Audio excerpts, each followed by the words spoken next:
Welcome to our 3 weeks intensive poultry brooding program. My name once more is Dr. Glory Wogo. I am a consultant public health physician, a health management expert, an urban farmer like you, and a food security enthusiast, ensuring that food is available to everyone. Welcome to our 3 weeks intensive poultry brooding program.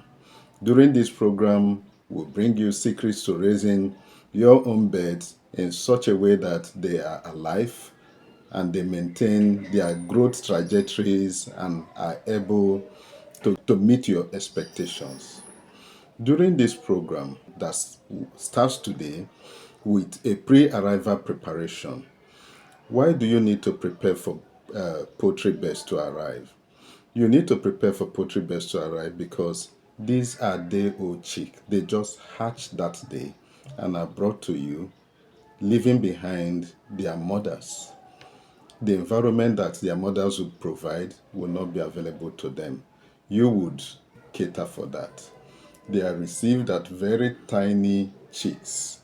We have chicks for laying birds called the pullets, and we have the day-old chicks for broilers, which are the meat birds. Those are the things we'll be raising in this program. We'll be raising 100 of the broilers and 100 of the laying birds, the pullets. There are mistakes farmers make that often lead to very high mortality, losses, and even egg production months after. That will present during this pre-arrival video, showing you how to avoid this pitfall. I would tell you at this point that brooding chicken and raising chicken generally is not an easy task. It will require your time, it will require boot on ground. If you are not ready to give this and you don't have somebody to support you, it may be difficult to meet those expectations. Now, the question is, why should you brood? Why not buy chickens that are already 3 weeks old? Now, buying chickens that are already 3 weeks old is a sure way of cutting down on stress. But the disadvantage is you don't know what you are buying. You don't know the history of these birds, if they have been through some illnesses, whatever they have passed through that might limit their growth later on. These are minimum we'll be bringing you in the next 3 weeks. It's going to be day by day, step-by-step guide, leading you through all the processes you need to take to ensure that you have a good production. Training is brought to you with technical assistance from the Gojet Farm Limited. Ensure you keep notes and avoid the mistakes that farmers make that lead to mortality and losses. This video will guide you through this process in raising your own farm. Remember to subscribe and activate the notification bell so that you don't miss any of our videos. Okay, throughout this 3 weeks period, 21 days boot on ground training. See you in the training. Please enjoy the pre-arrival video. Bye.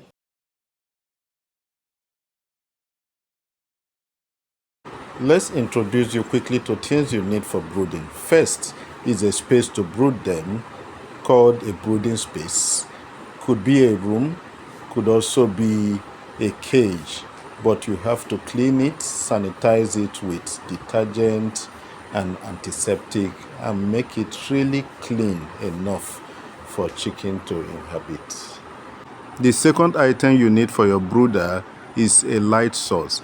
Here we have installed a solar light to give us uninterrupted light all through the day and the night. The third thing to do when expecting birds is to provide beddings for the chicks. Waste paper can be used to provide beddings for the chicks by using the waste paper to cover the floor.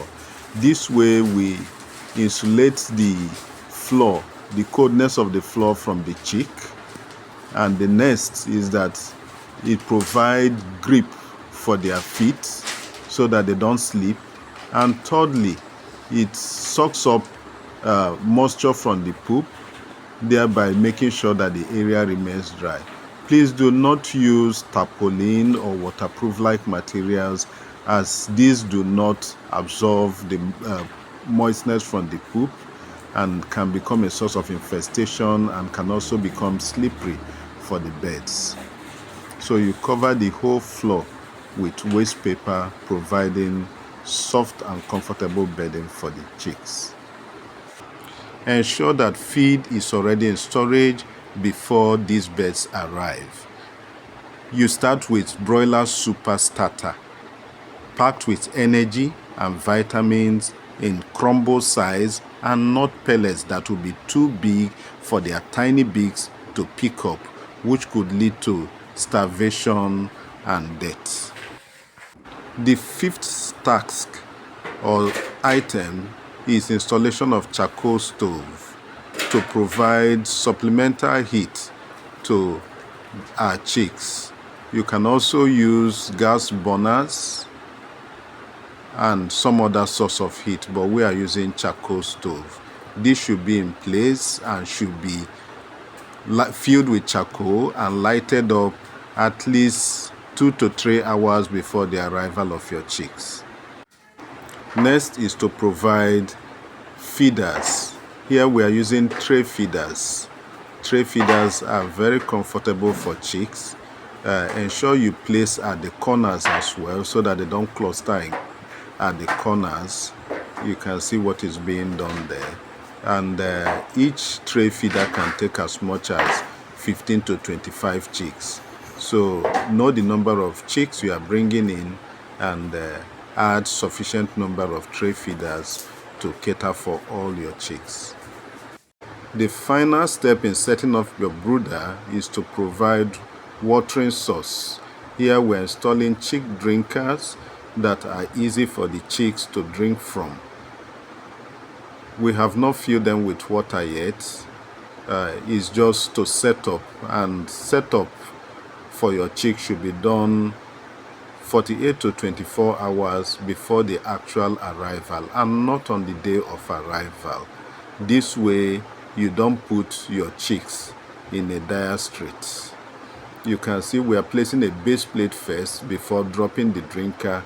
That way the chicks will be able to drink without getting wet, swimming in it, which can get them wet and chill them to the bone, and exposing your flock to mortality and illnesses. So you see, you just do this. This is a tip that we discovered over the years that we have been using and works perfectly for our flock. We did not list glucose and other medicines as essential for brooding, but you may need to do this especially to manage stress and infections.